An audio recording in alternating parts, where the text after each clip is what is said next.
includes first honors.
Ladies and gentlemen, you're listening to the Army's premier national musical outreach organization, the United States Army Field Band from Fort Meade, Maryland.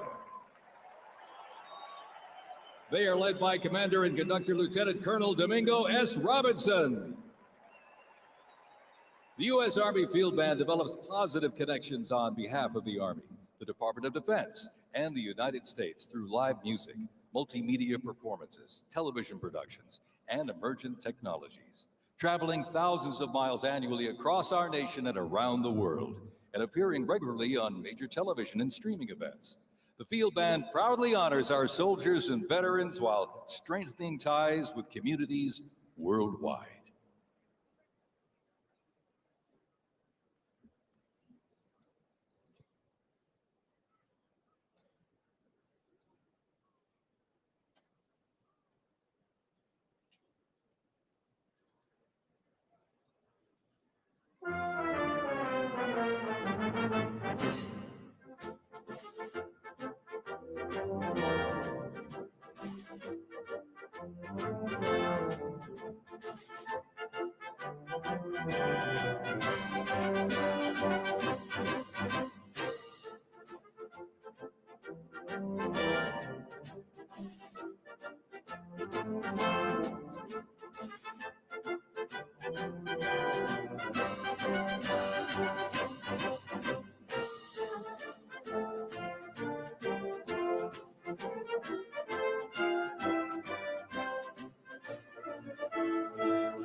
Well, ladies and gentlemen, welcome to the 2025 Presidential Inaugural Parade.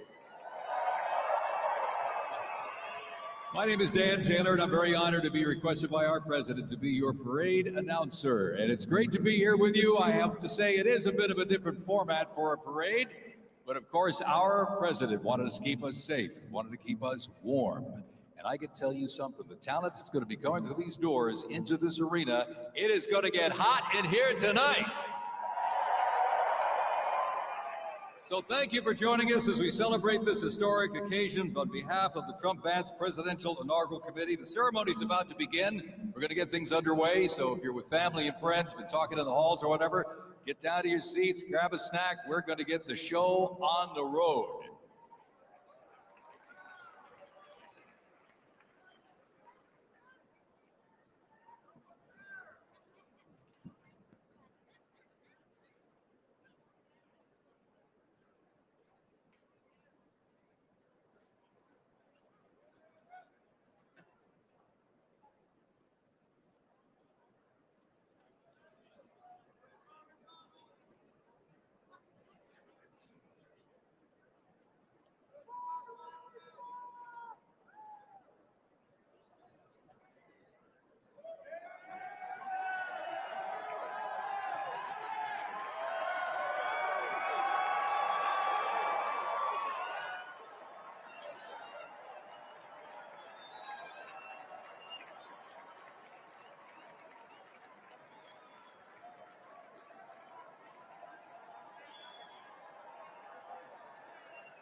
Ladies and gentlemen, we'd like to welcome the official fanfare music group of the President of the United States. Under the direction of Major Aaron Morris, the U.S. Army Band Herald Trumpets performing their fanfare that's actually written for the 47th President of the United States. Listen to this, it's amazing. This is Brass and Glory.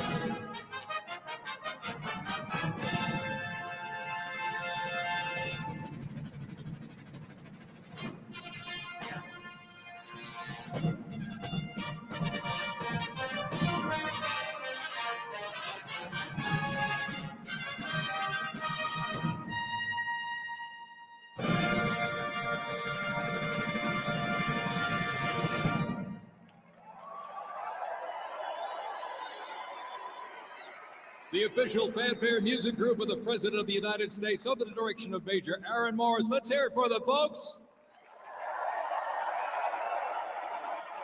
Grass and Glory.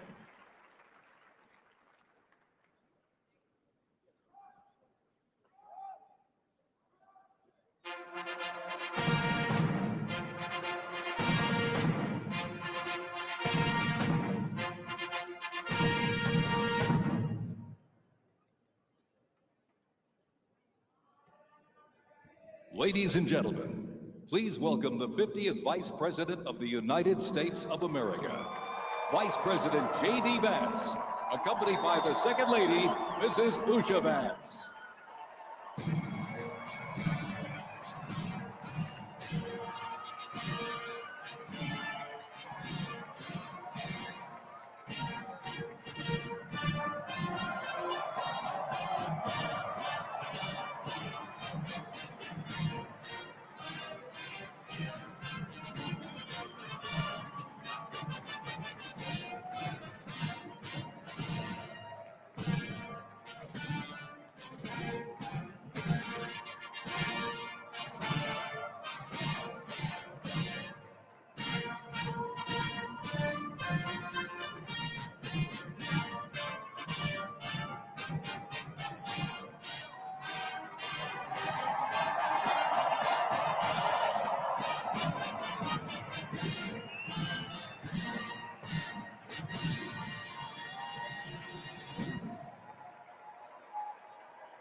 Ladies and gentlemen, please welcome the 47th President of the United States of America, Donald J. Trump, accompanied by the First Lady, Mrs. Melania Trump.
Ladies and gentlemen, we now present a selection of participants for the 2025 Presidential Inaugural Parade.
Ladies and gentlemen, the heroes of Butler County are here.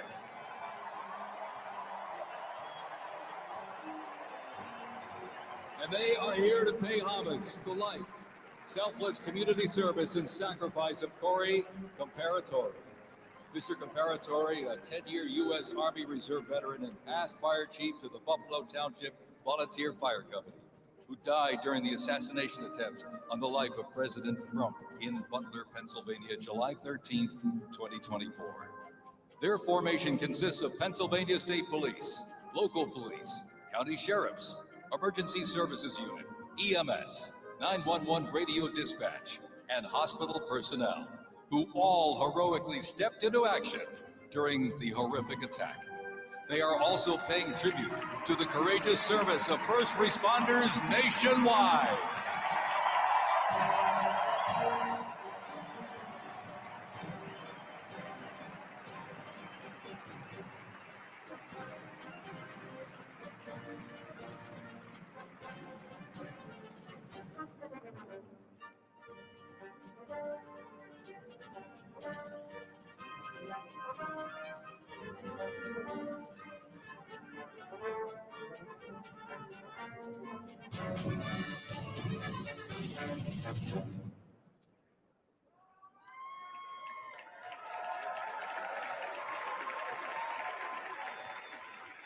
Ladies and gentlemen, at this very special event, let us now take a moment of silence in honor of Corey Comparatori.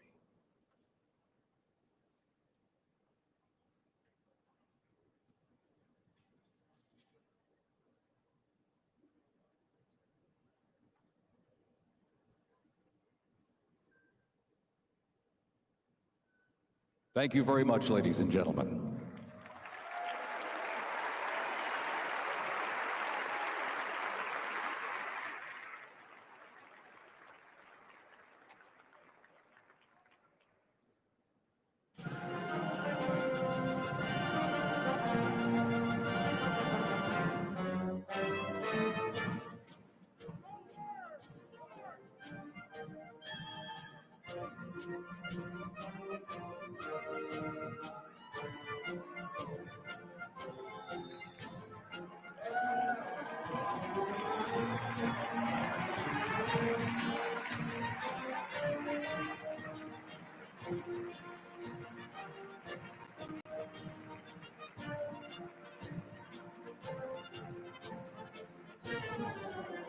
We now present to you the New York Military Academy from Cornwall-on-Hudson, New York.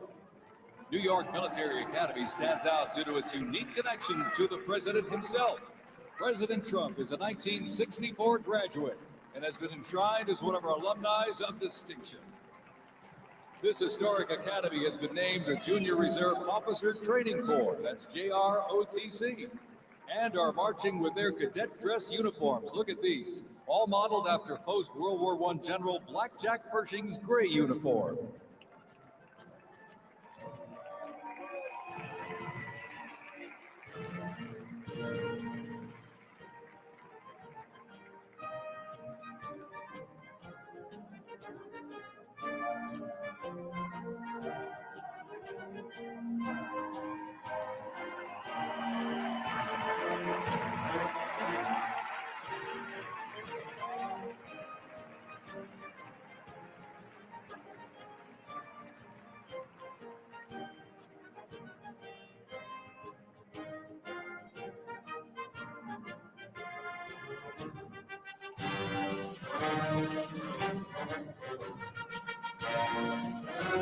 Introducing the Palm Beach Police and Fire Honor Guard unit, representing the town of Palm Beach, Florida. This group consists of police officers and firefighters from the town of Palm Beach, home to some of the most prestigious people in the world, including President Donald J. Trump,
and here we go, ladies and gentlemen, the NYPD Emerald Society Pipes and Drums from New York City.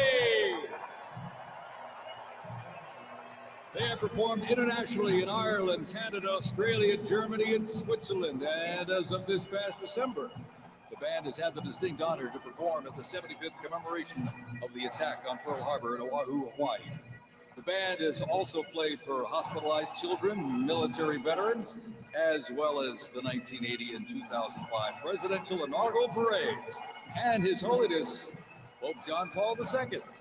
The NYPD Emerald Society Pipes and Drums formed way back in 1960. And you know, they are the oldest, the largest police pipe band in the United States, comprised of all active and retired police officers of various ranks and assignments. Listen to those bagpipes. Let's hear it for it, folks.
And look at this, here's one that hits close to home for our Vice President. We now welcome the Middletown High School Marching Band and cheerleaders. They're traveling all the way from Middletown, Ohio to proudly represent their school, our nation, and outstanding alumni, including our new Vice President of the United States, J.D. Vance.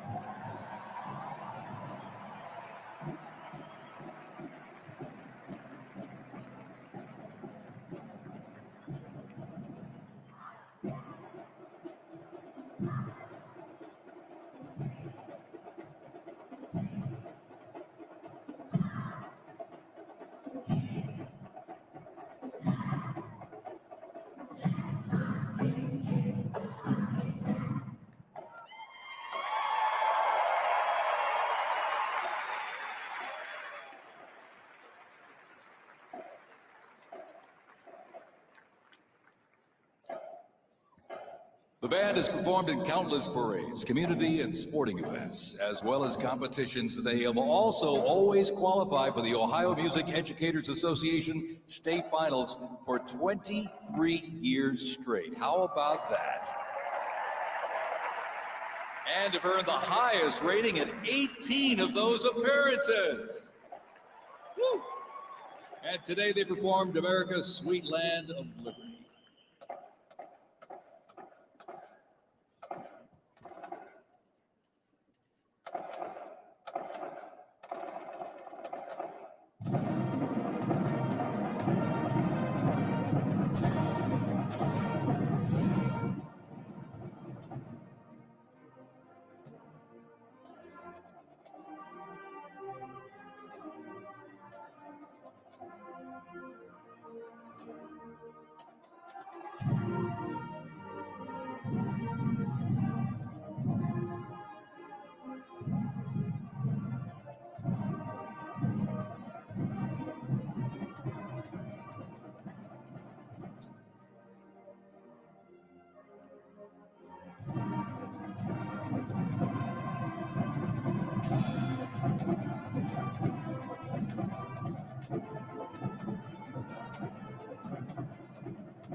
And while they cheer here in the arena, let's cheer for him again, folks.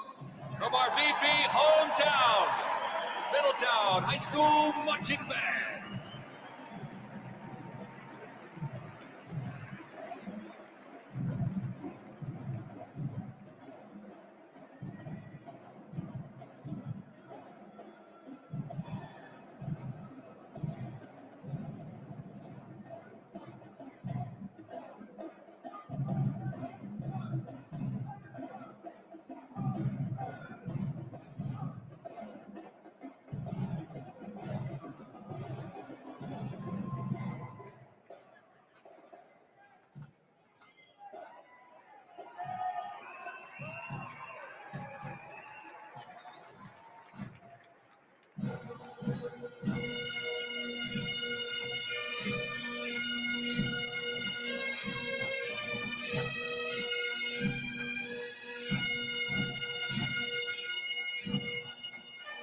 Ladies and gentlemen, entering the arena right now, traveling from Boca Raton, Florida, the Florida firefighters, pipes and drums.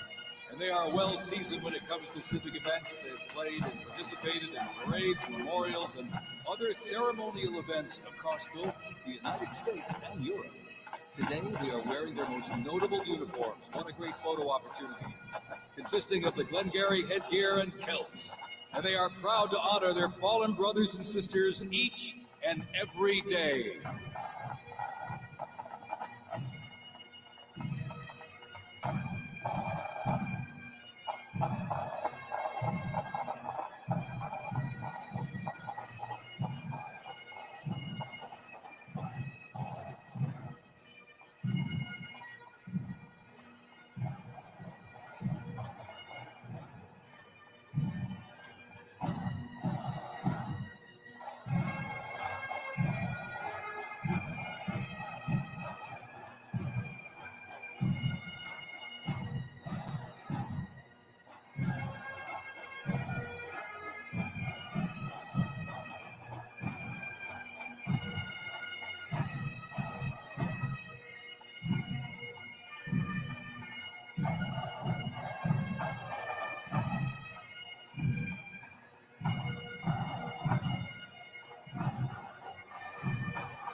And as the Florida fighter fighters, pipes and drums leave the arena, we keep the rhythm and the drums going. Please welcome the Stewart's Creek High School Marching Band. Traveling all the way from Smyrna, Tennessee, they are proud to represent the volunteer state in the 2025 Presidential Inaugural Parade.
And as the beat of the drums continues, established in 2013, that band has rapidly become one of Tennessee's premier high school music programs.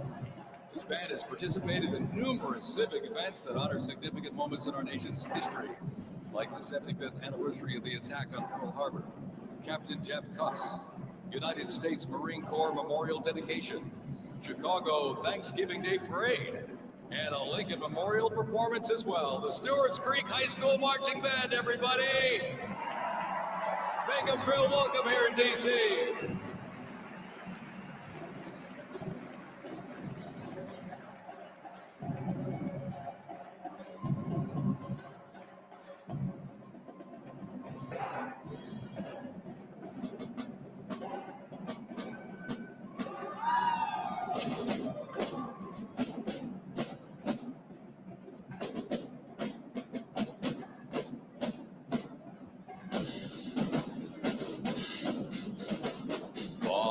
Ladies and gentlemen, now welcoming the Mississippi Valley State University Band. They're traveling all the way from Itabita, Mississippi. Look at this, gang. This is the Mean Green Marching Machine. They are proud to represent historically black colleges and universities at the 60th presidential inauguration.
You were counting close to 300 from the Mississippi Valley State University Band.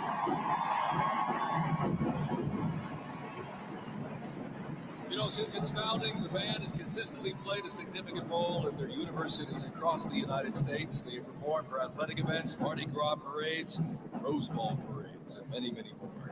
The Mississippi Valley State University Band takes great pride in presenting culturally diverse presentations for students, faculty, and the surrounding Mississippi communities. Take a look at that brass out there. Woo! That's just part of the big green marching machine. The mean green marching machine from Itabena, Mississippi, ladies and gentlemen.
Ladies and gentlemen, please welcome our new special envoy to the Middle East, Steve Witkoff.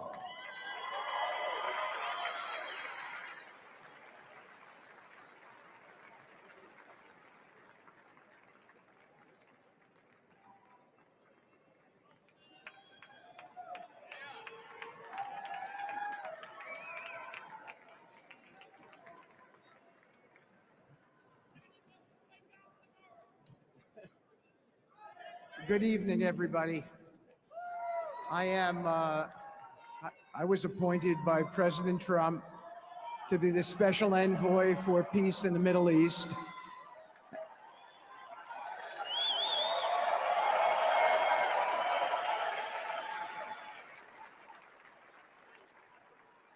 And I'd like to describe to you some of the things we're doing and how it informs on President Trump's policies.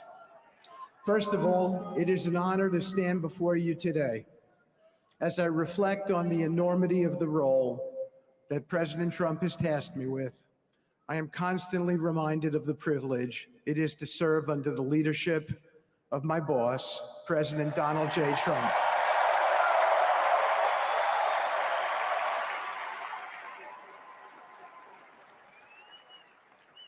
His presidency has provided a clear, bold vision for the Middle East, and it is this vision that guides every step I take in the mission. President Trump's leadership has redefined what is possible in the pursuit of progress and stability in the Middle East. His decisive, pragmatic approach ensures that even the most entrenched conflicts are met with fresh perspectives and innovative strategies. His policies have already delivered remarkable successes, such as yesterday's release of hostages in Gaza.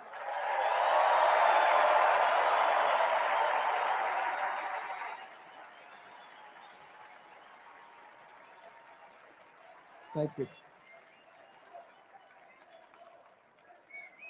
This achievement demonstrates the strength of President Trump's leadership and the respect he commands on the global stage.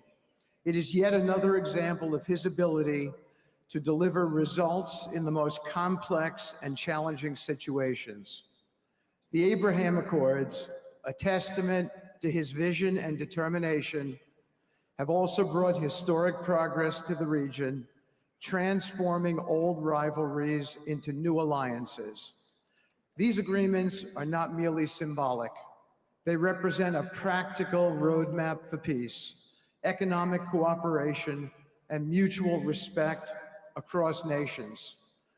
My role, as President Trump has tasked me, is straightforward yet profoundly challenging: to turn his vision into actionable outcomes.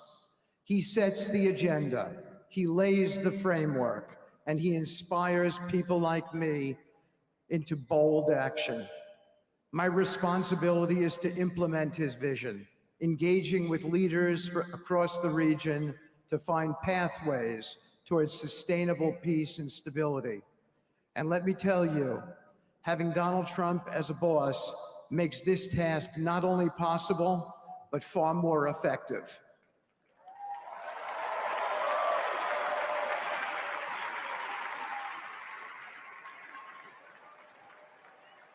President Trump's reputation as a leader who delivers results resonates far beyond Washington. Leaders in the Middle East know he means what he says. His ability to cut through bureaucratic gridlock and focus on tangible results is the game changer. It allows me to approach delicate negotiations with the confidence that the full weight of the United States is behind me. The principles President Trump has laid out for our approach to the Middle East and foreign policy in general are fourfold, and they are clear. 1, respect for sovereignty. Every nation deserves the right to determine its own destiny, free from the interference of external powers. 2, economic prosperity as a bridge to stability. Through economic partnerships and investment, we can build a foundation for cooperation that transcends historical grievances. 3, courageous diplomacy. Real progress requires difficult conversations and bold decisions, and it is through these that trust is built and maintained. And finally, 4, reciprocity and accountability. The United States requires reciprocal actions from our partners. We are done carrying the financial burden for nations that are unwilling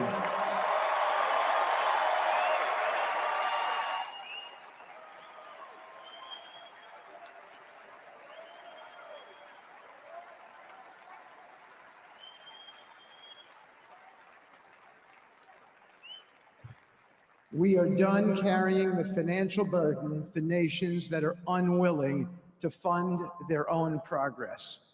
The days of blank checks are over.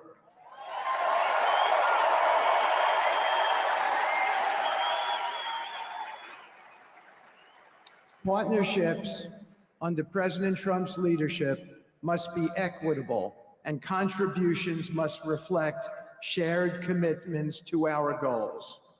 In my work, I've seen firsthand how these principles resonate. They provide a foundation that transcends politics and speaks to the shared humanity of all people in a region. Leaders across the Middle East recognize that this Trump administration is serious about results, not symbolic gestures, but real, meaningful progress that improves lives. Thank you.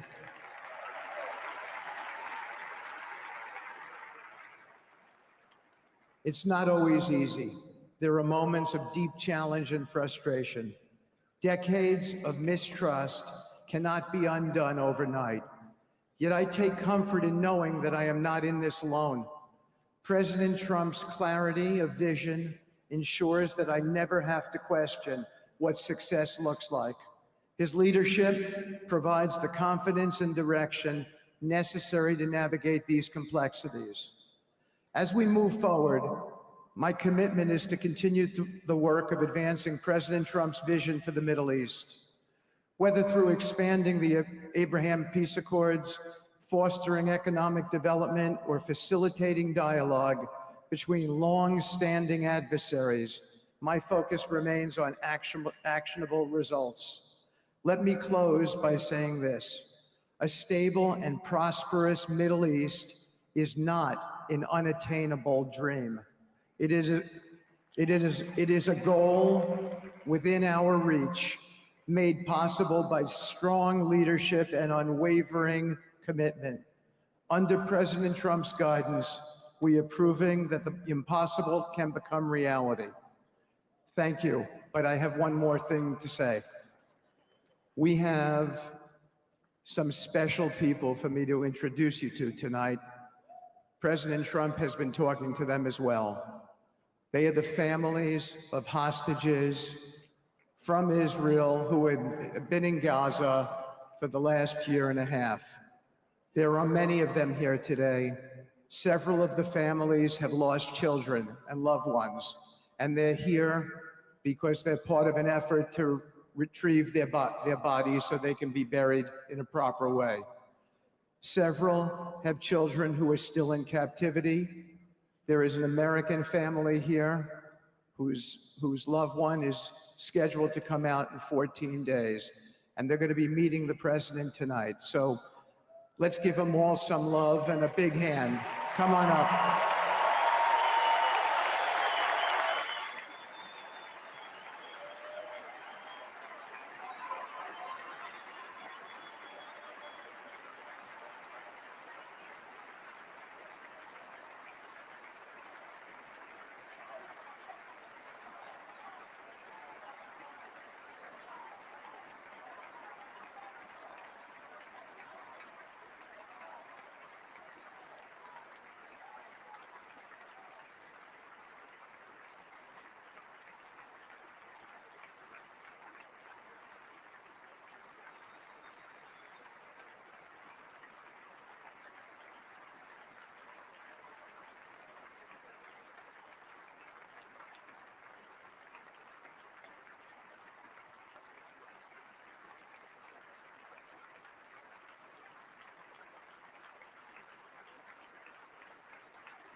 Bring them home.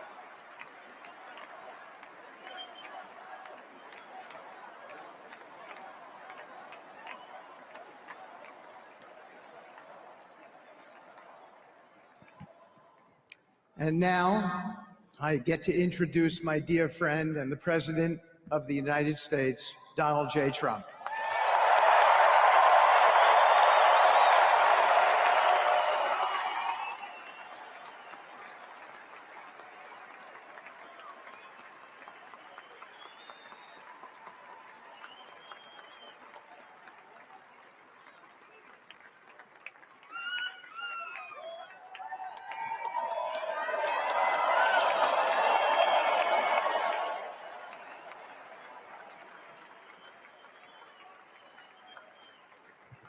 Thank you very much, everybody. Appreciate it. Thank you.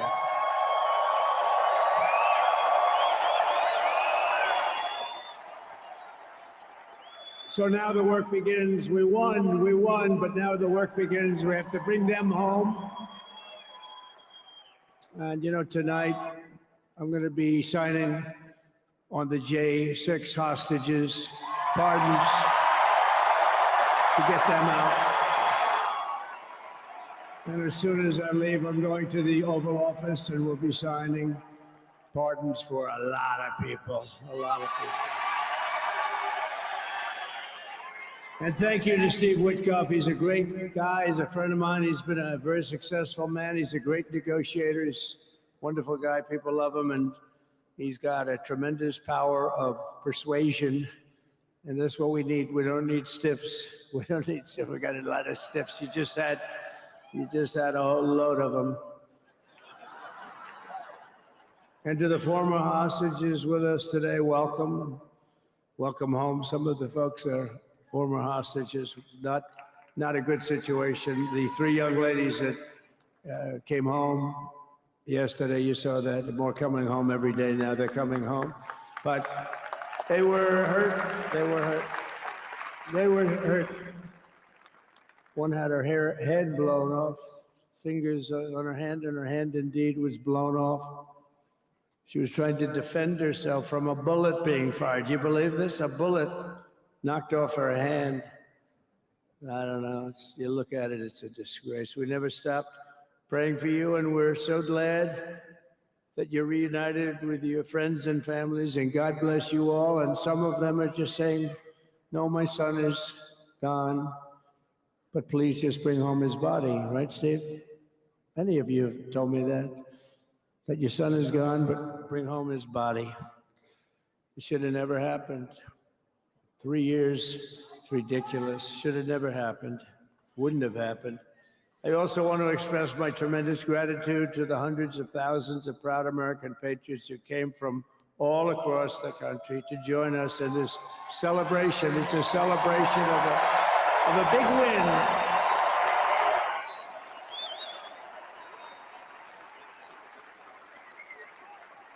And you're witnessing the dawn of the golden age of America. That's what it's going to be. We're bringing it back. We're going to bring it back fast. We're going to bring it back fast. Let us also thank the incredible service members, National Guardsmen, Police, Secret Service, and law enforcement personnel who are keeping us all safe, even though they are great people. New York's finest. I grew up with New York's finest, and we got to give them their authority back. You won't have any crime. There'll be no crime. You give them little authority back. The whole way they run things in this country now, it's disgraceful, but it's going to change rapidly. We're going to make our cities safe again, too. Even though we're indoors, we've had a magnificent inaugural parade. And let's give a big round of applause. They were great. To all of the incredible performers and hardworking men and women who made it possible. Those people, really talented, amazing people. I also want to thank my wonderful family for being here, especially my beautiful wife, our First Lady, Melania.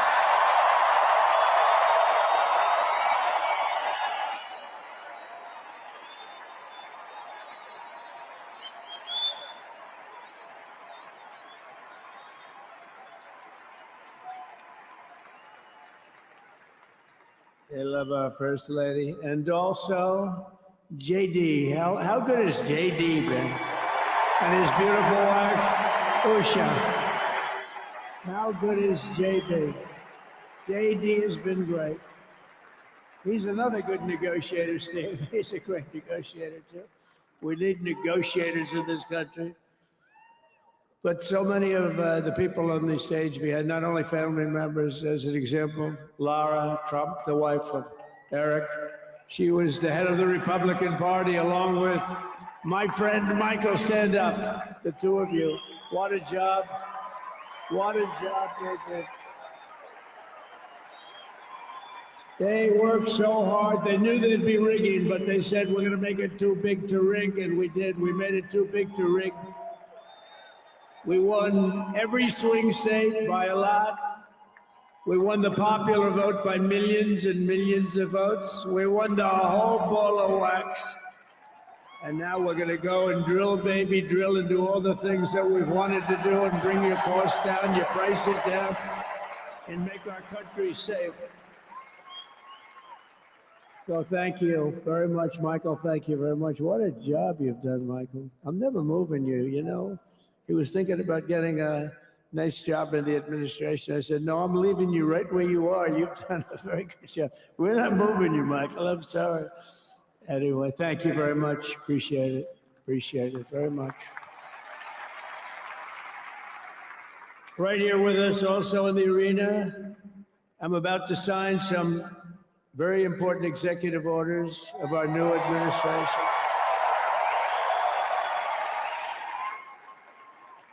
Hey, Don, will you stand up, please? Don is another one. How about Don? This guy.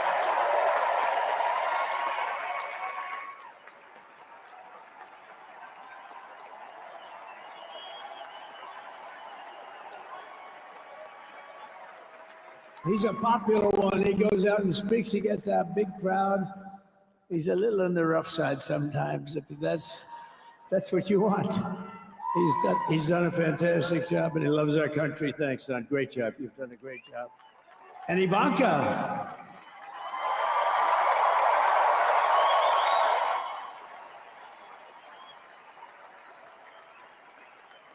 And you know, Jared negotiated the Abraham Accords, which are the biggest, it's the biggest deal made in the Middle East in many, many years. And it's really something. Jared, stand up, Jared. The Abraham Accords.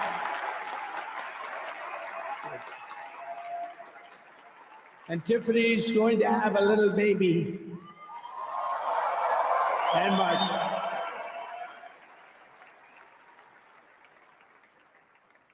And then I have a very tall son named Barron. Has anyone ever heard of him?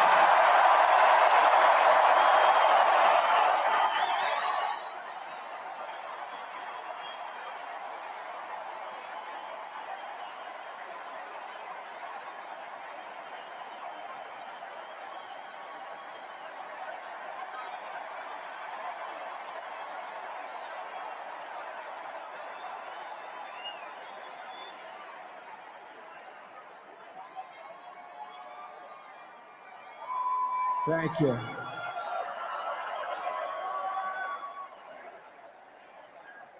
He knew the youth vote. You know, we won the youth vote by 36 points. And he was saying, Dad, you got to go out and do this one and that one. And we did a lot of them. And he respects them all. He understood them very well. And he said, Dad, you got to go out, do Joe Rogan, do all these guys. And we did. We did. And Joe Rogan was great. They were all great, right? Darren, they were all good. He understood the market. Another famous one, how about Kai? Stand up, Kai.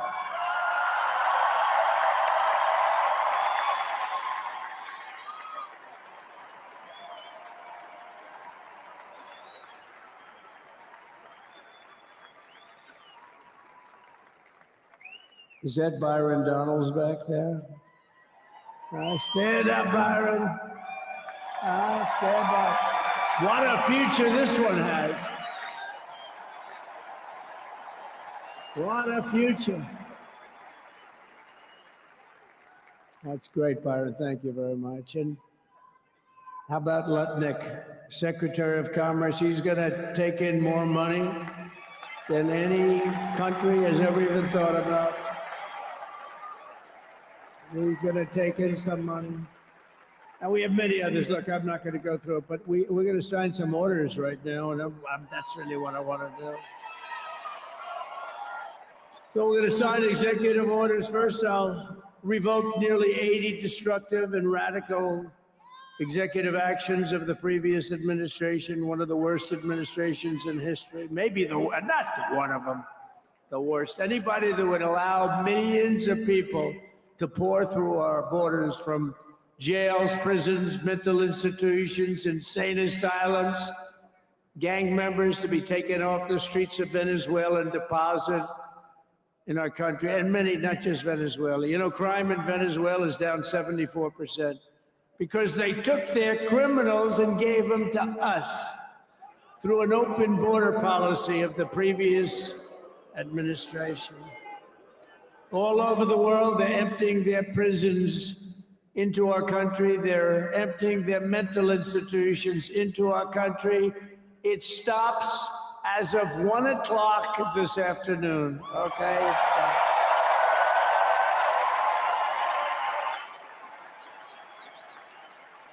So I'm revoking nearly 80 destructive, radical executive actions of the previous administration. They'll all be null and void within about, 5 minutes? Is that them over there? 5 minutes?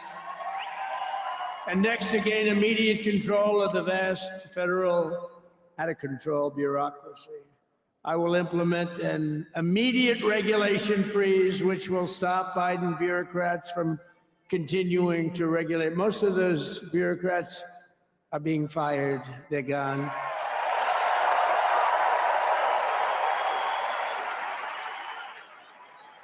Should be all of them, but some sneak through, but we have to live with a couple, I guess. I'll also issue a temporary hiring freeze to ensure that we're only hiring competent people who are faithful to the American public. And we will pause the hiring of any new IRS agents. We will also require that federal workers must return to the office in person.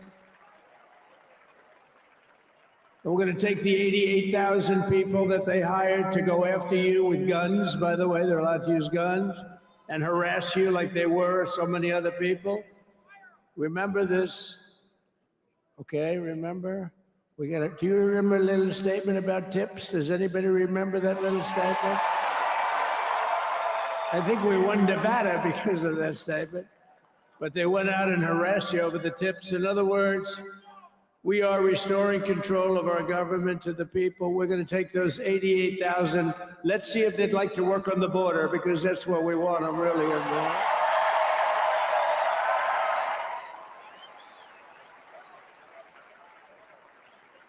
So we're going to have no tax on tips, right? No tax on tips.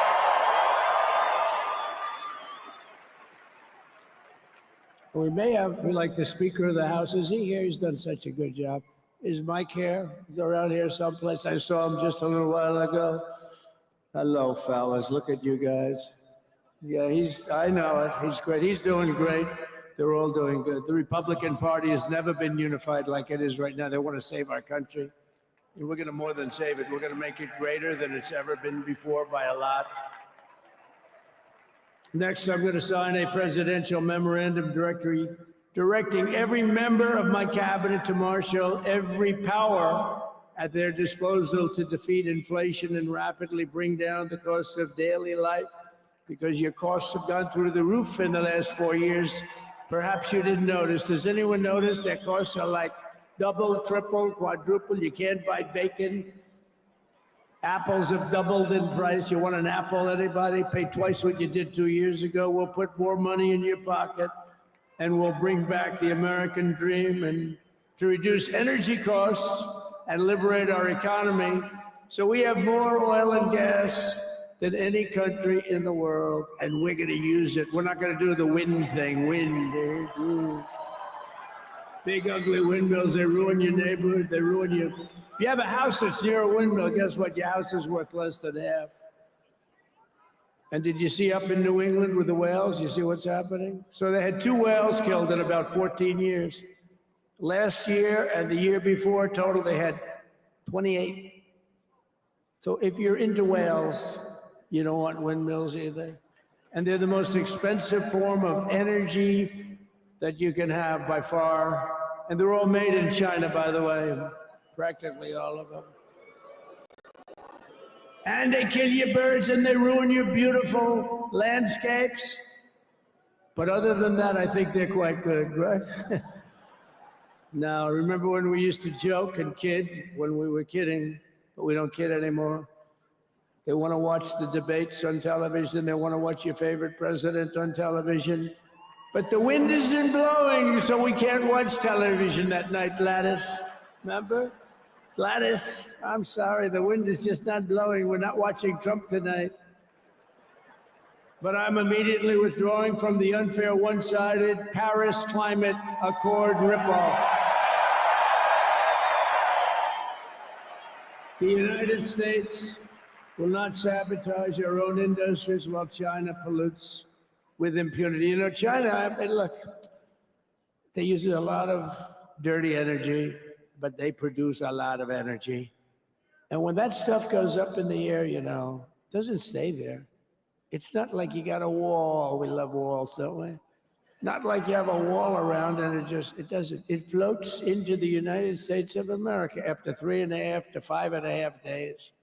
It floats across the oceans and it comes right over your neighborhood and it falls into your neighborhood. So they all say, we have to fight for cleaner air, but yeah, the dirty air is dropping all over us. So what the hell are they talking about? Unless everybody does it, it just doesn't work. You know, we have the cleanest air and the cleanest water that this country's ever had under the Trump administration. And we didn't do anything to stop jobs and stop production. Believe me, you're going to see a lot of companies come pouring back because tariffs. I always say tariffs is the most beautiful word to me in the dictionary. And I was reprimanded by the fake news. They said, what about love, religion, and God? I said, I agree. Let's put God number one. Let's put religion number two.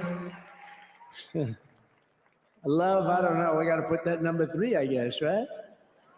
And then it's tariff. Because tariffs are going to make us rich as hell. It's going to bring our country's businesses back that left us. And I'll also sign an executive order to immediately end federal government censorship of the American people. In America, we believe in free speech, and we're bringing it back starting today to stop the weaponization. Oh, do I know about that? These creeps. Deranged Jack Smith. You ever hear of him? Deranged. He's a deranged prosecutor. He's sick. They suck him on me. He's now been reduced to getting on an airplane, going back to The Hague or wherever the hell he came from. We got to get rid of that guy. Hey, was he one of the many people that got a pardon today? Did they pardon Jack Smith? You know, did you know that Biden, while I was making my speech, pardoned his whole family?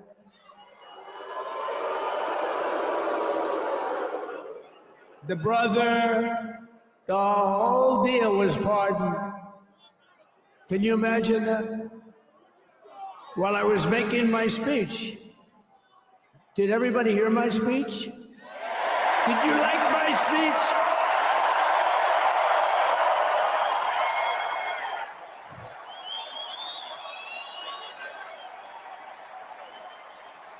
Thank you. I mean, the only thing wrong with it is I had a lot of tough things to say, and I have some great people that work for me. Sir, this is such a great speech. It's so unifying. Don't talk about Biden with his pardons of his family. We want a unified country. They said, don't talk about the J6 hostages that you're going to be releasing today. Sir, don't put that in your speech, please. I said, but I want to put it in my speech. They said, sir, it won't be unified like it is. It's so beautiful the way it is. And it is getting great reviews. You know, if I put things like that in, I'll get terrible reviews. One little paragraph that's a little bit wrong, the fake news goes crazy, right? So I said, all right, I won't put it in my speech, but you know what? I'm speaking in front of a hell of a lot of people at a place called Capital One Arena, and I'll talk about it there. So we're going to be going over the beautiful Oval Office, one of the great offices in history. Even if it wasn't beautiful, it's the Oval Office, but it is beautiful. And we love the Oval Office. It all starts with the wars start and end there. Everything starts and ends at the Oval Office. We love it. But we're going to go to the Oval Office. We're going to release our great hostages that didn't do, for the most part, they didn't do stuff wrong. You take a look at what went on, and look what happens in other parts of the country. In Portland, where they kill people, they destroy the city, nothing happens to them. In Seattle, where they took over a big chunk of the city, nothing happened. Minneapolis, where they burned down the city, nothing happened. Essentially, nothing happened. All they want to do is go after the J6 hostages. A 76-year-old grandmother was arrested the other day because she was looking, I think because she was looking at the Capitol or something like that. No, we're not going to put up with that crap anymore.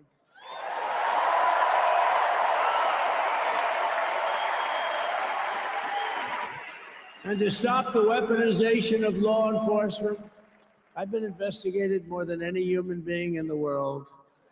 I believe I have the all-time record. Every day a subpoena.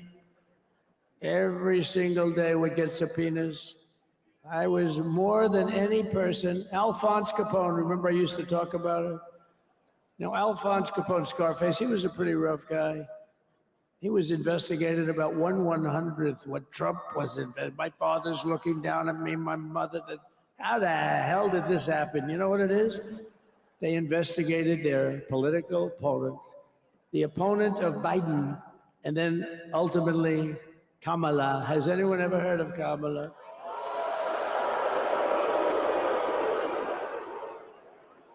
We had to beat two opponents, you know? We had to beat Biden, then we beat him. Now he goes on top. The guy was like 39 points down. I think I could have beaten Trump. They should have left me and I would have beaten. No, his debate performance wasn't the best, right? That's what killed him. And then they had a change, and that's like you get into a fight. The great Dana White spoke last night. We love Dana White, right? UFC. That's like he puts in two fighters. One of them's getting creamed, getting really beaten, and they say, all right, take him out. Let's put somebody else in to finish up the fight. That's what they did to us.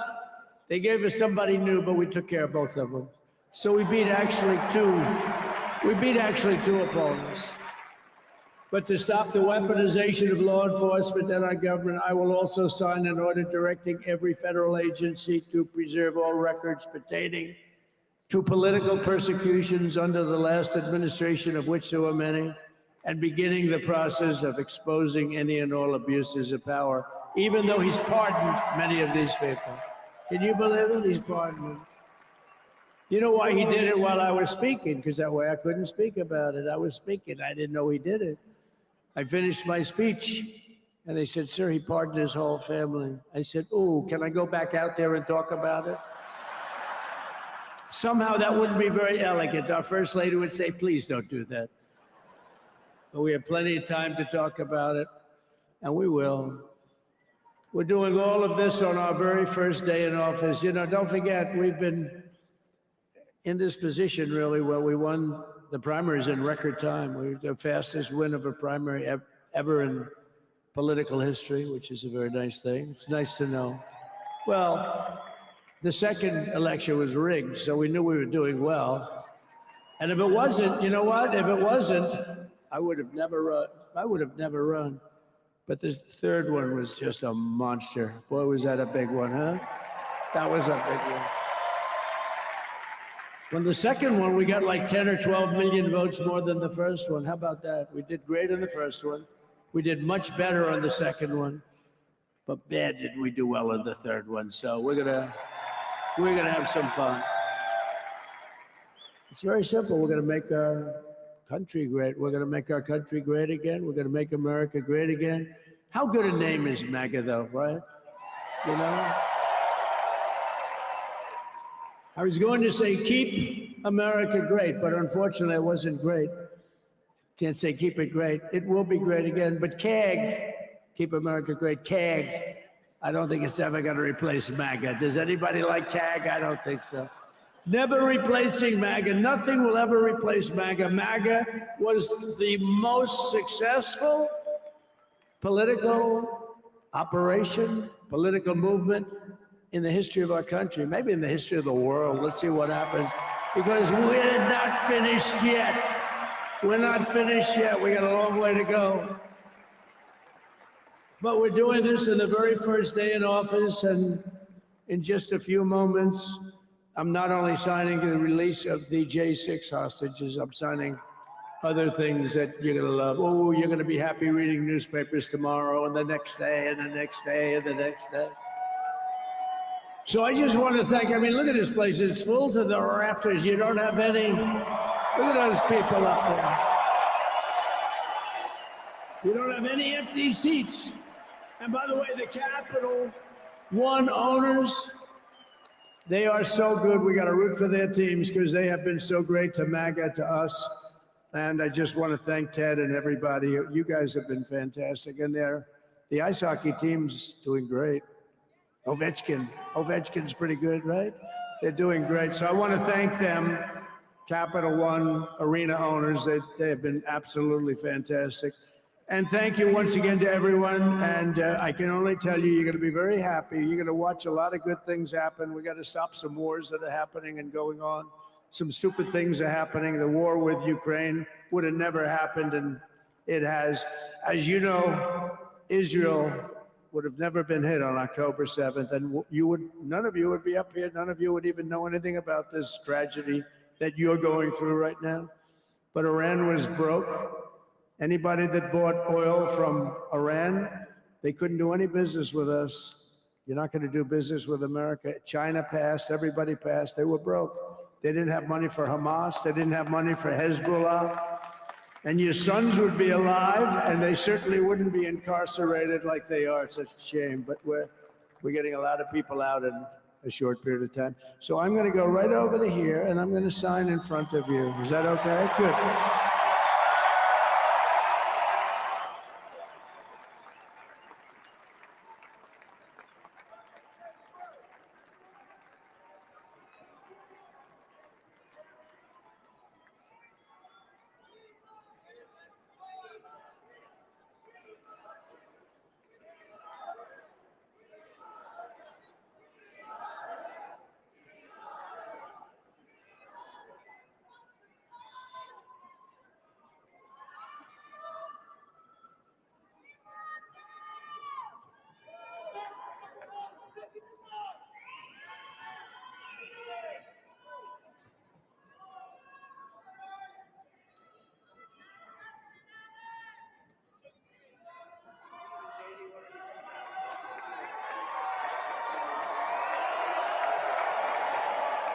You had that other one?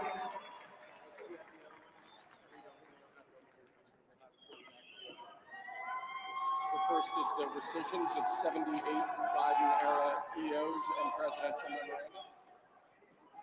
You want to go over that? Do you want to say it? You want to say it? Oh, if you want me to, sir. Why don't you say what I'm saying? Sure. The first item that President Trump is signing is the rescission of 78 Biden-era executive actions, executive orders, presidential memoranda, and others.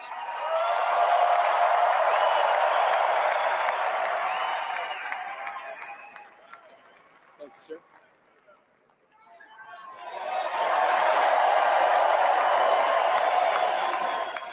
Thank you.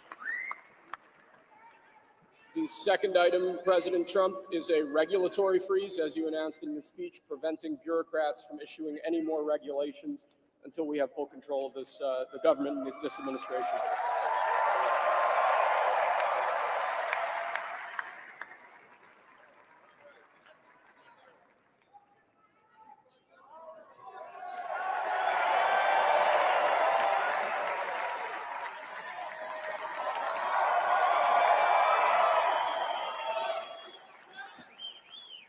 Sir. next item, sir, is a freeze on all federal hiring, excepting the military and a number of other excluded categories, again, until full control of the government is achieved and we understand the objectives of government going forward.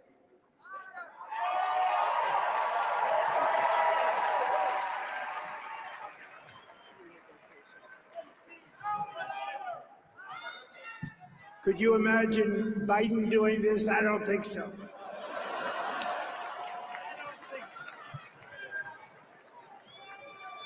Sir, the next item, as you announced in your speech, is a requirement that federal workers return to full-time in-person work immediately.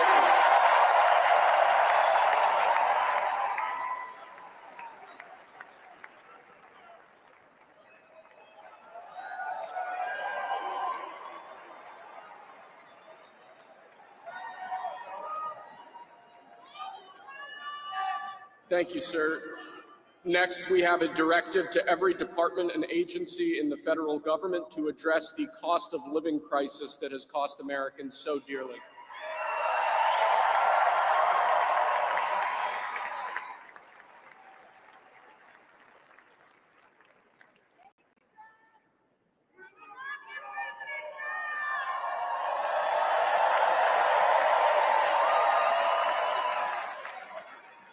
Thank you, sir. The next item here is the withdrawal from the Paris Climate Treaty.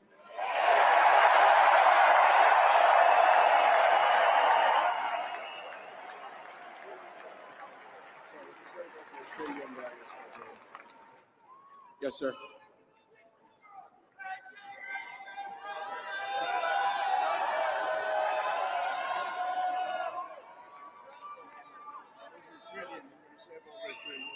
We're going to save over $1 trillion by withdrawing from that treaty.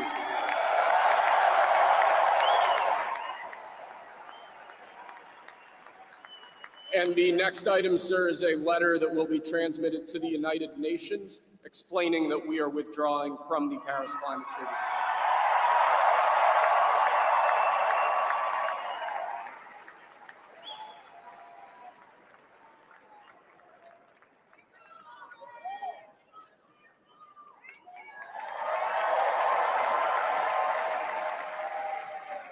Thank you, sir. This next item is a directive to the federal government ordering the restoration of freedom of speech and preventing government censorship of free speech going forward.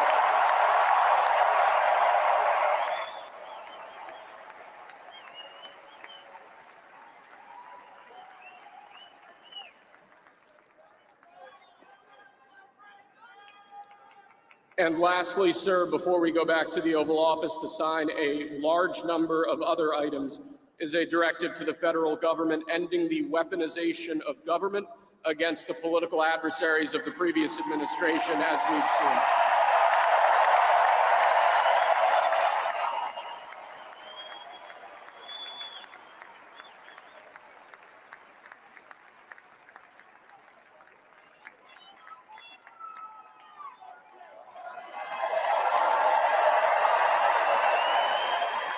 Thank you very much, sir.